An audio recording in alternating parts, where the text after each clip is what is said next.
Hey everyone, my name is Ayan Pasha, and today we'll be learning about an amazing monitoring tool that is used in the whole CloudNative domain. That is highly popular amongst all the um, cloud folks. That's what I can say. Alright, so it's Lens IDE. It is an amazing tool that is managed by the Kubernetes, and Kubernetes is responsible for handling a lot of other popular cloud tools, services, and platforms like QoS Motron, Lens Autopilot, Lens AppIQ, many other projects as well. We'll be discussing about them all in the future videos. Today we'll be learning about the Lens IDE.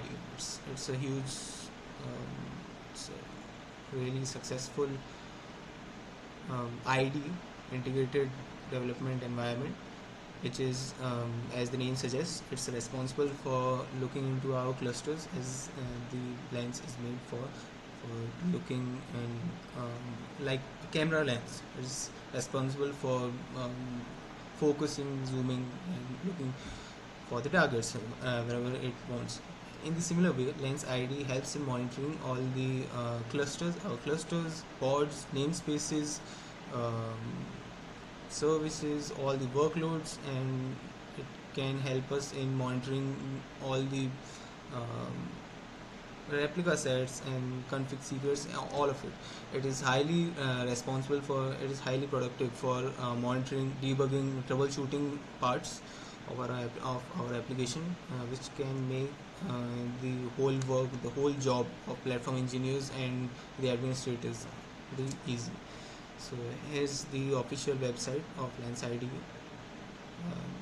is having a huge customer base of about 1 million users. That's no wonder how cool the whole tool is. That's the whole interface. We'll be looking into it shortly.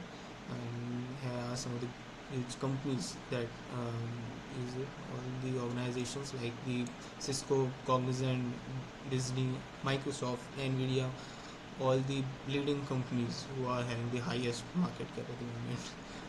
Microsoft and Nvidia is doing pretty good. So here's some other things that you can see if you want, just figure out all the things that this particular tool provides.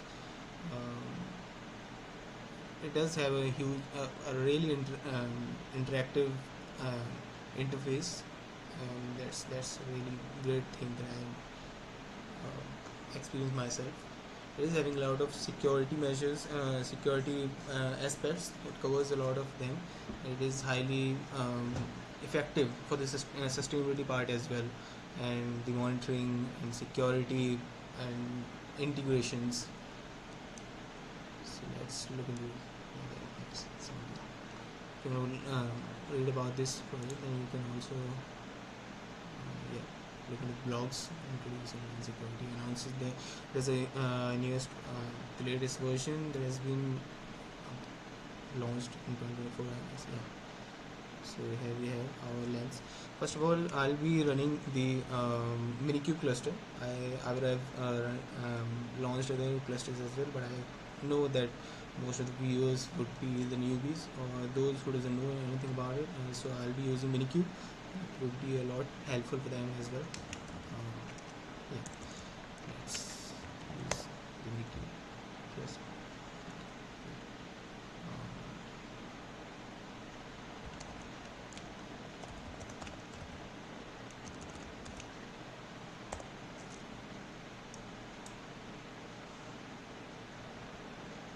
So the good thing about the lens is it actually auto detects all the clusters that are running on our local machine. Any particular cluster that is been that is launched on our local machine, that would be auto detected by the Lens ID.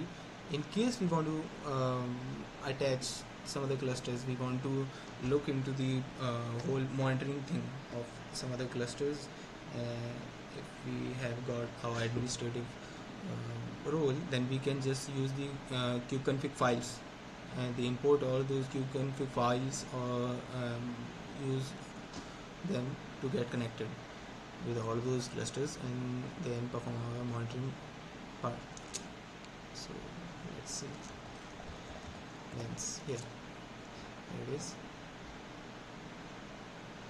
It gets launched. Let's see about yeah, it is.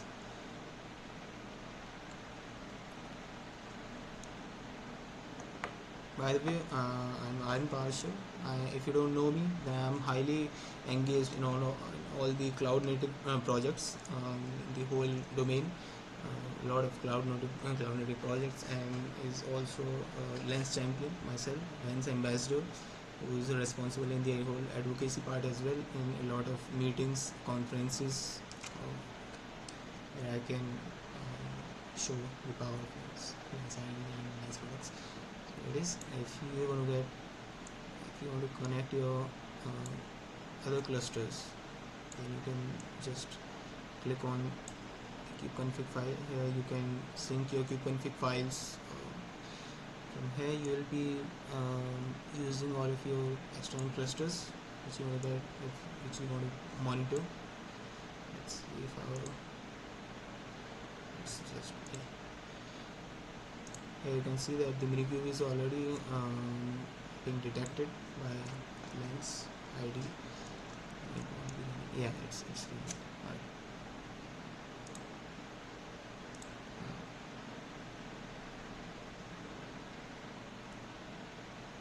Is the first interface which you will be seeing as soon as you get connected to your cluster.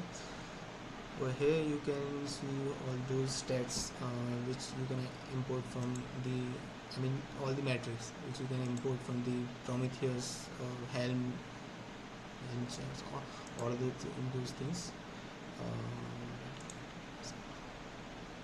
Workloads.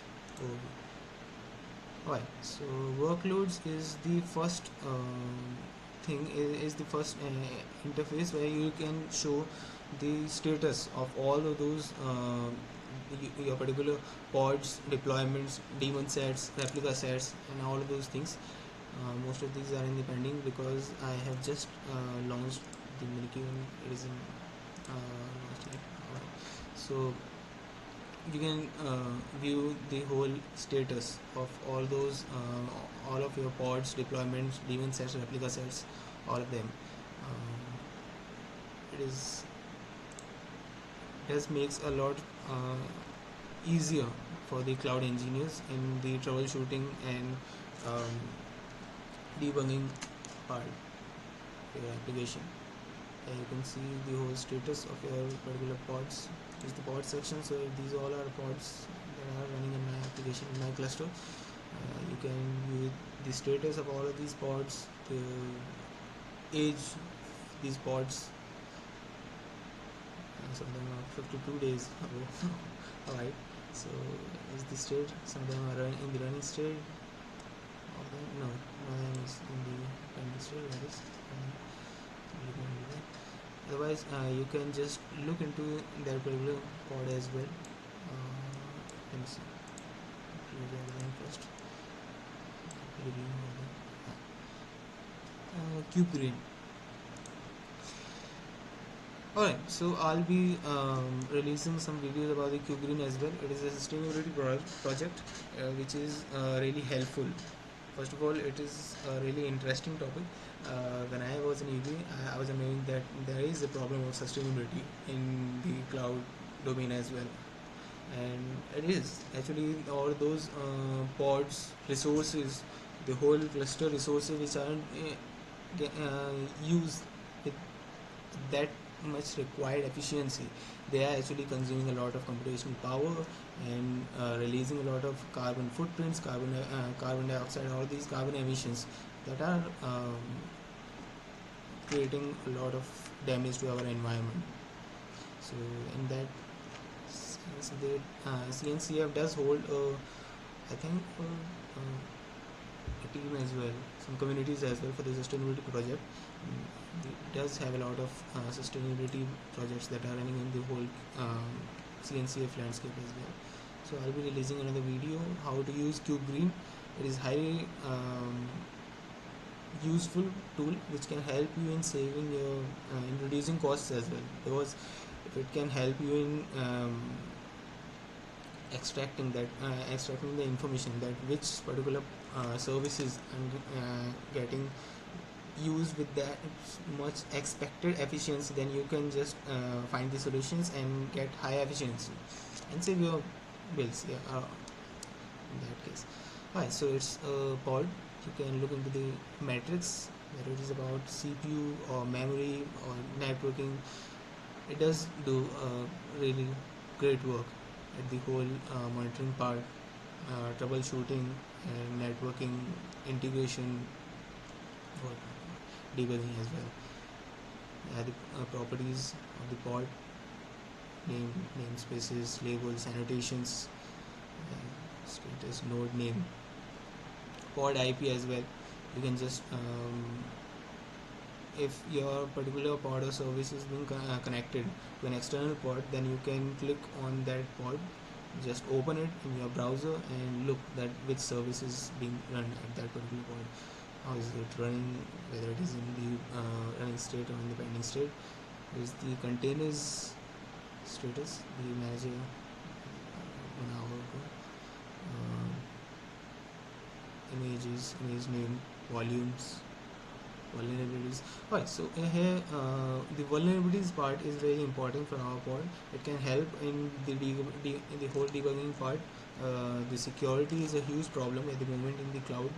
About, I guess, 80% of all the cloud attacks, of all the cyber attacks, are actually being done focused, targeted on the cloud part. So it's really important so that we can get to know about the vulnerabilities, solve them before getting attacked by someone else and getting into a lot of troubles. So yeah, that's pretty nice if we can do that.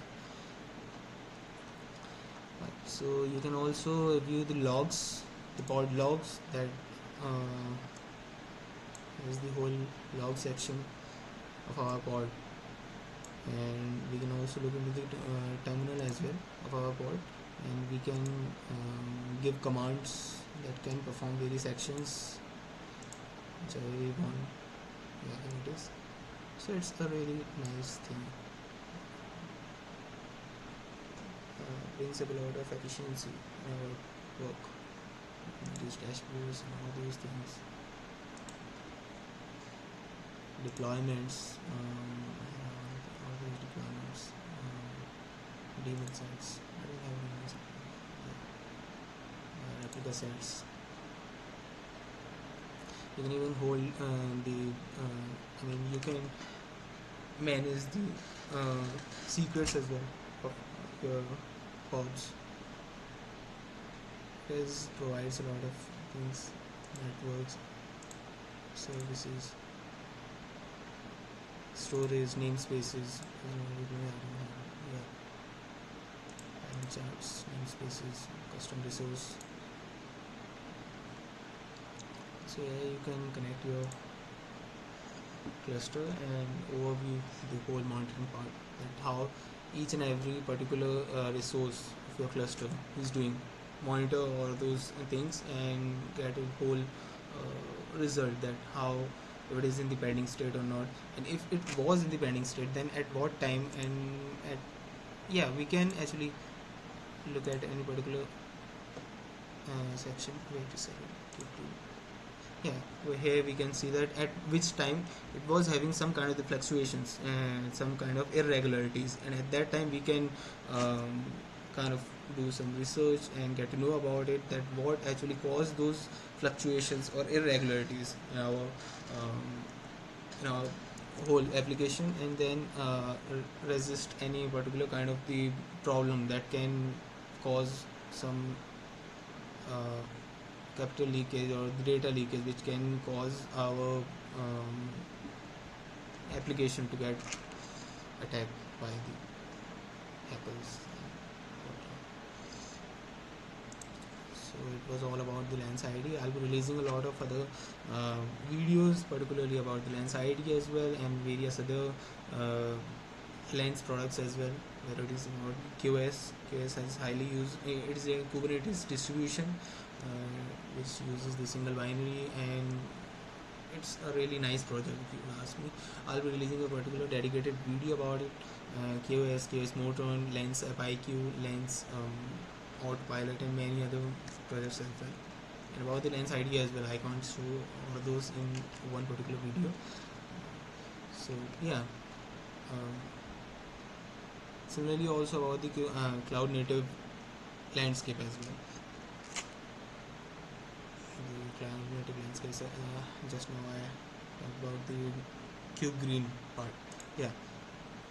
So in the similar way, I'll be releasing a lot of videos. I'll be uploading a lot of videos about the cloud-native, particularly about the projects of cloud-native domain, the cloud-native landscape, and the various technologies that can create a huge effect on the whole domain, the whole tech domain, like the eBPF, Cilium, Kafka. With Kafka, I've been doing pretty great work in AI as well as in the cloud sector as well.